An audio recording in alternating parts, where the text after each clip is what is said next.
Baik, saya akan menjelaskan tentang topik penjelasan saya di sini, yaitu jenis-jenis wacana. Sebelum saya menjelaskan tentang jenis-jenis wacana, kita akan mengetahui apa pokok materi yang saya jelaskan di depan ini, yaitu pengertian wacana, yang kedua ciri-ciri wacana, dan ketiga yaitu jenis-jenis wacana. Baik, saudara semuanya, kita kembali ke awal untuk membahas satu persatu mengenai topik pembahasan yang saya ungkapkan tadi. Yang pertama yaitu pengertian dari wacana.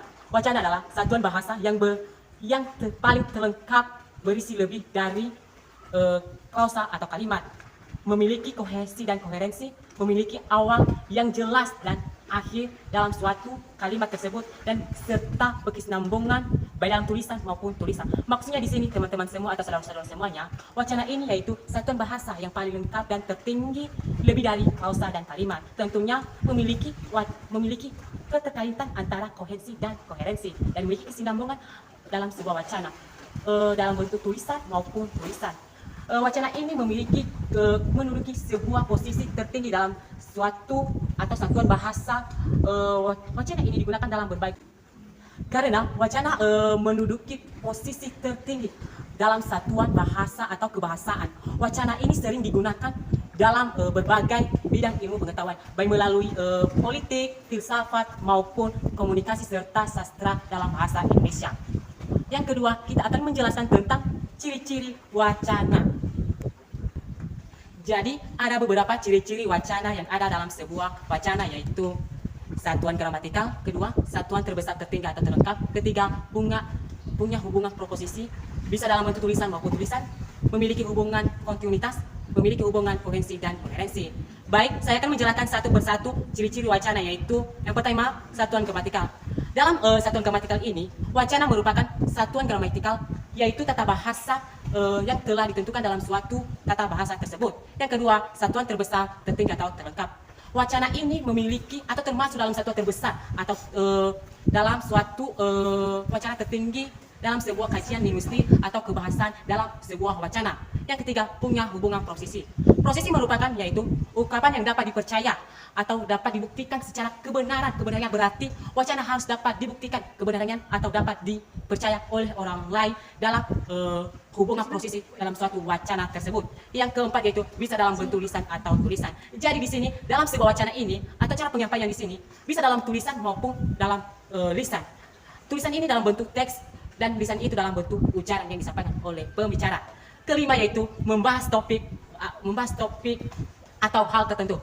Maksudnya di sini wacana ini bersihkan apa topik yang kita sampaikan di sini, supaya topik apa yang kita tentukan di sini dapat kita sampaikan dengan baik dalam susunan wacana tersebut. Yang keenam yaitu memiliki hubungan kontinuitas. Maksudnya di sini memiliki hubungan kontinuitas ini artinya wacana harus disusun serta secara berkesinambungan, secara berkelanjutan dalam menyampaikan suatu hubungan kontinuitas dalam sebuah wacana. Ketujuh, memiliki hubungan koherensi dan koherensi. Jadi teman-teman semuanya atau saudara semuanya, hubungan koherensi dan koherensi ini artinya wacana memiliki keterkaitan antara unsur dalam suatu teks serta memiliki hubungan logis atau antara kalimat yang harus dibahas dalam sebuah wacana tersebut, sehingga memiliki yang namanya koherensi dan koherensi di sini. Jadi teman-teman semuanya, kita akan membahas yang nomor 3 bagian C, yaitu berikutnya mengenai jenis-jenis wacana. Adapun berbagai jenis wacana di sini adalah berdasarkan sudut pandang, kedua berdasarkan pemakaian, dan ketiga berdasarkan pemaparan. Baik, kita akan menjelaskan satu persatu di antara yang ketiga wacana ini, yaitu satu jenis wacana berdasarkan sudut pandang, yaitu satu wacana lisan dan wacana tulis. Jadi saya akan membahas satu persatu di antaranya, yaitu wacana lisan. Wacana lisan adalah wacana yang disampaikan lewat media lisan atau langsung. Jenis wacana ini memerlukan daya untuk disimak oleh pendengar, supaya apa yang disampaikan oleh penyimak dapat ditelah dengan baik sesuai dengan penyampaian secara lisan dan tidak terputus. Wacana lisan ini juga sulit untuk diulang, artinya susah untuk diulang sesuai dengan ucapan yang pertama yang disampaikan oleh seseorang pembicara tersebut.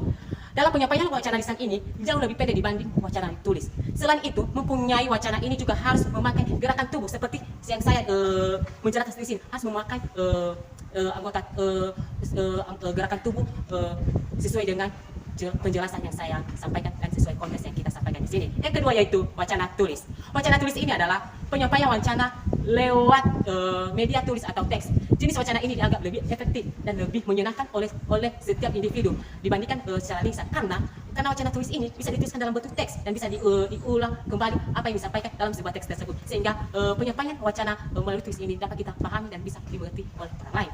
Yang ketiga, yang berikutnya yaitu, dan saya menjelaskan tentang kedua, yaitu berdasarkan jenis wacana pemakaiannya, yaitu satu